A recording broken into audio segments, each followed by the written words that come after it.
मुकदी नाश्ते मजा आना वे ओ एंजॉय फुल एंजॉय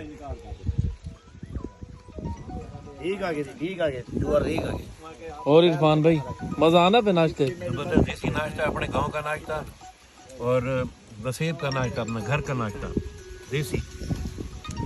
हाँ भाई बहुत चास आ गए हेलो चास आ गई रोटी ताजी रोटी उमर भाई को दो लस्सी ए इंदो ते मक्खन रखो मक्खन रखो रोटी यार कूते इंदो ते बाबा मक्खन रखो क्या बात है ये रखो ये ले ए मजे दी वे गरम पा बेला सीरे सारे को मैं कोई दियो मैं इधर ही दे दो